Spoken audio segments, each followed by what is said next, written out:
Abu Hurairah ரிவாயத் செய்கிறார்கள், மா மின் தாவத்தின் யதுஉ பிஹல் அப்து அஃதல் மின், இந்த துஆவை விட மிகச் சிறந்த துஆவை எந்த ஒரு மனிதனும் கேட்க முடியாது. அப்படி ஒரு துஆ, ஒரு மனிதன் கேட்கிற துஆவுல மிகச் சிறந்த துஆ இதுதான். இதை விட சிறந்த ஒரு துஆவை மனிதனால் கேட்க முடியாதுன்னு சொன்னாங்க அபூ ஹுரைரா ரிவாயத் செய்றாங்க. என்ன துஆ? அல்லாஹும்ம இன்னி அஸ்அலுக்கல் முஆஃபாத ஃபித் துன்யா வல் ஆখিরা. எப்படி? சின்ன துஆ. அல்லாஹும்ம இன்னி அஸ்அலுக அல் முஆஃபாத ஃபித் துன்யா வல் ஆখিরা.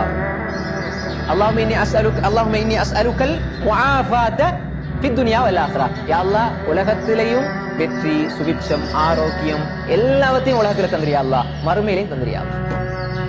மிக சுருக்கமான, உலகத்துல வெற்றி வேணுமா, அதே மாதிரி உலகத்துல ஆரோக்கியம் வேணுமா, உலகத்துல மன நிம்மதி வேணுமா, எது வேண்டாலும் இந்த துஆ உள்ளடை கொள்ளும். எனவேதான் அல்லாஹும்ம இன்னி அஸ்அலுக்கல் அஃவ, அல்லாஹும்ம இன்னி அஸ்அலுக்கல் முஆஃபாத ஃபித் துன்யா வல் ஆখিরা. இன்னொரு ரிவாயத்துல வருது அல்லாஹும்ம இன்னி அஸ்அலுக்கல் அஃவ வல் ஆஃபியான்னு வருது. அஃவ வல் ஆஃபியா ரசூலுல்லாஹி ஸல்லல்லாஹு அலைஹி வஸல்லம் கேட்க சொல்லி இருக்காங்க. அதே மாதிரி அன்புக்குரியவர்களே, இந்த இடத்துல வரக்கூடிய ஹதீஸ் அல்லாஹும்ம இன்னி அஸ்அலுக்கல் முஆஃபாத ஃபித் துன்யா வல் ஆখিরা. இது அபூ ஹுரைரா ரிவாயத் சுனன் இப்னு மாஜாவுல 3851 நபி மொழியாக வந்திருக்கிறது. இது சரியான ஹதீஸ்.